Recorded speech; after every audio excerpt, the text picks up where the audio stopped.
Hello everyone, कैसे हैं आप सभी। I am Sumit Pawar and welcome to the Saint Peter's law academy. कैसी चल रही है आपकी आरजीएस की तैयारी। आई होप कि आपकी आरजीएस की प्रिपरेशन बहुत अच्छी चल रही है। उसी आरजीएस की प्रिपरेशन को आगे बढ़ाते हुए सेंट पीटर्स लॉ अकेडमी आपके साथ एक सीरीज स्टार्ट करने जा रहा है जीजे एक्ट की, जुवेनाइल जस्टिस एक्ट।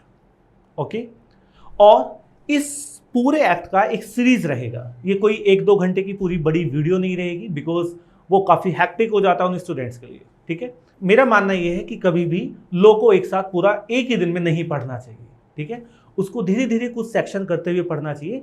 उससे ना एक आपका ओवरव्यू बन जाता है उस एक्ट के बारे में। ओके, तो इसलिए आज से हम कुछ सीरीज यहां पर आपके सामने लेकर आएंगे जुवेनाइल जस्टिस एक्ट की, और मैं ये कोशिश करूंगा कि इस सीरीज को इस तरीके से बनाया जाए कि आप जब भी प्री में जीजे एक्ट के बारे में कोई क्वेश्चन कर रहे हैं तो वो इस सीरीज से बाहर ना हो। ओके, सो आइए स्टार्ट करते हैं। एक आज क्या करेंगे, आज एक इंट्रोडक्शन करेंगे हम जीजे एक्ट का एक अच्छा सा विद द डेफिनेशन। डेफिनेशंस मैं देख रहा हूं कि स्टूडेंट काफी पैनिक हैं डेफिनेशंस को लेकर। सर बहुत सारे क्लोजेज हैं, how to deal with it, so don't be panic about it. Okay, कुछ इंपॉर्टेंट डेफिनेशंस को लेना है जहां से प्री के क्वेश्चंस बनते हैं। सभी डेफिनेशंस की क्लोजेस को पढ़ने की कोई जरूरत नहीं है। चलिए स्टार्ट करते हैं। The juvenile justice act, okay, act number 2 of 2016, juvenile justice act 2015, act number 2 of 2016। So first of all हम स्कीम को समझेंगे इसके अच्छे तरीके से। बहुत बार यहां से क्वेश्चन बना हुआ है जेजे एक्ट में, तो आप इसको ध्यान से समझिए। इनेक्टेड डेट क्या है जुवेनाइल जस्टिस एक्ट की? Enacted date is 1 December 2015। Enforcement date 15 January 2016। How many chapters? So total chapters are 10। How many section? तो total sections are 112। Okay, amendment हुआ था एक जुवेनाइल जस्टिस एक्ट में, और अमेंडमेंट है 2021 का अमेंडमेंट। तो हो सकता है, इट मे बी पॉसिबल कि 21 के अमेंडमेंट की एनफोर्समेंट डेट आपसे पूछ ले। तो याद रखना 21 के अमेंडमेंट की एनफोर्समेंट डेट क्या है? 7 अगस्त 2021, 7 अगस्त 2021। Okay, chapter number 1 is preliminary, section number 1 to 2।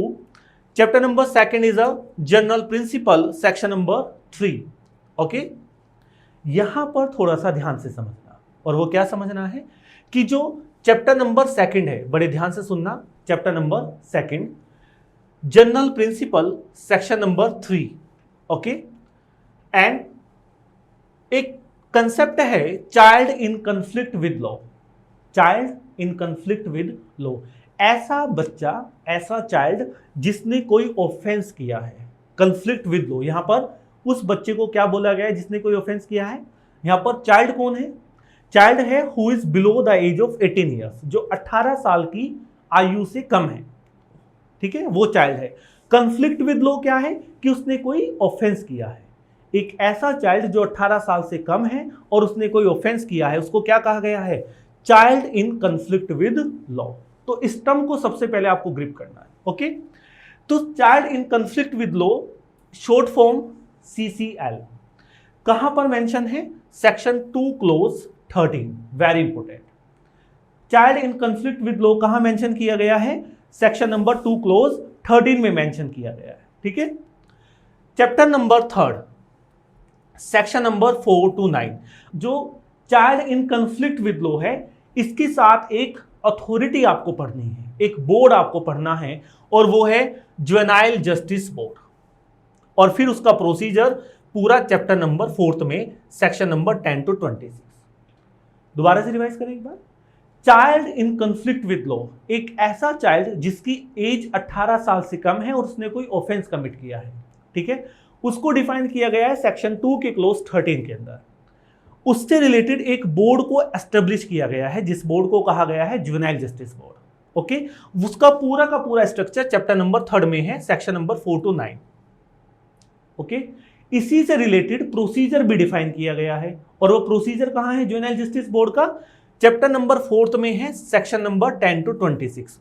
यहां से सबसे ज्यादा क्वेश्चंस बनते हैं प्री में, चैप्टर नंबर 3 में और चैप्टर नंबर 4 से। अगर आप जीजे को बहुत अच्छी तरह से प्रिपेयर कर रहे हैं प्री के लिए, तो फर्स्ट ऑफ ऑल आपको चैप्टर नंबर 3 और चैप्टर नंबर 4 को बहुत अच्छी तरह से प्रिपेयर करना है। मोस्टली प्रीवियस ईयर में जो भी क्वेश्चन पूछे गए हैं वो इन्हीं दो चैप्टर से पूछे गए हैं, चैप्टर नंबर 3 से और चैप्टर नंबर 4 से। ठीक है, now the second one is, क्या जेजे सिर्फ उन बच्चों के बारे में बात करता है जो 18 साल से कम है और कोई ऑफेंस करते हैं? साथ के साथ ये ऐसे बच्चों की नीड एंड केयर प्रोटेक्शन के बारे में भी बात करता है, यानी कि जिन बच्चों को जरूरत है किसकी प्रोटेक्शन की, need and care protection, in short form CNCP। ये कहां है? सेक्शन 2 क्लोज 14 में। तो CCL section 2 close 13, CNCP section 2 close 14। Okay, अब इससे रिलेटेड जो एक अथॉरिटी बनती है वो है चाइल्ड वेलफेयर कमेटी। याद रखना, इससे रिलेटेड जो अथॉरिटी है वो क्या है? Juvenile justice board. और CNCP से रिलेटेड जो अथॉरिटी है वो है CWC, it means child welfare committee, जो कि है चैप्टर नंबर 5 के अंदर, सेक्शन नंबर 27 to 30। कभी कभी क्वेश्चन बनता है, जरूरी नहीं है कि यहां से क्वेश्चन बने। ठीक है, इससे रिलेटेड जो चाइल्ड वेलफेयर कमेटी है, इसका जो प्रोसीजर है वो चैप्टर नंबर 6 में दिया गया है। Chapter number 1 preliminary, chapter number 2 general principle. ठीक है, क्वेश्चंस नहीं बनते हैं, बहुत कम बनते हैं। ठीक है, now chapter number 3 juvenile justice board, chapter number 4 juvenile justice board का procedure, chapter number 5 child welfare committee, उसका एस्टेब्लिशमेंट, और chapter number 6 child welfare committee का प्रोसीजर। सेंटर में दो को रखना, पहला है child in conflict with law, एक सेंटर, दूसरा centre child in need and care protection, CNCP। इसी से रिलेटेड आपका लगभग 75% जुवेनाइल जस्टिस एक्ट कवर होता है, और सबसे ज्यादा प्री के क्वेश्चन बनते हैं यहां से, चैप्टर नंबर 3 से और चैप्टर नंबर 4 से। बाकी के सारे चैप्टर्स बाद में छोड़ दीजिए, अभी पहले इन चैप्टर्स को स्पेशल फोकस करना है, चैप्टर नंबर 3, 4, 5 और 6। ठीक है, और आपको डेफिनेशन के दो क्लोज याद रखने हैं, section 2 close 13 child in conflict with law, and section number 2 close 14 CNCP, child in need and care protection. तो आज का ये जो हमारा सीरीज है वो यहां से स्टार्ट हो रहा है। इट मींस दैट आपको पता होना चाहिए कि आपको क्या पढ़ना है। एक कंपटीटर के लिए सबसे इंपॉर्टेंट चीज क्या है? एक कंपटीटर के लिए सबसे इंपॉर्टेंट चीज है कि उसे क्या पढ़ना है और क्या नहीं पढ़ना है। क्लियरेंस। एक एक्ट में तो बहुत कुछ है, सब कुछ पढ़ना है नहीं, जरूरी नहीं है, सिर्फ उसके जो मेन पार्ट्स हैं उस पर फोकस करना है। तो इस जो हमारी सीरीज रहेगी, ये जो हमारी सीरीज रहेगी, इस सीरीज में हम आपको यही बताएंगे कि आपके लिए क्या इंपॉर्टेंट है फॉर योर कॉम्पिटिशन। ओके, सब कुछ पढ़ने की जरूरत बिल्कुल नहीं है। Clear? I think it's clear. Okay, तो आज का क्लास हमारा फिलहाल यहां पर ही रहेगा। ठीक है, और हम इसको कंटिन्यू करेंगे अपनी डेफिनेशन के क्लॉज से। सभी डेफिनेशन पढ़ने की कोई जरूरत नहीं है, हम कुछ रिलेवेंट डेफिनेशंस को पढ़ेंगे बस। ठीक है, थैंक यू एवरीवन।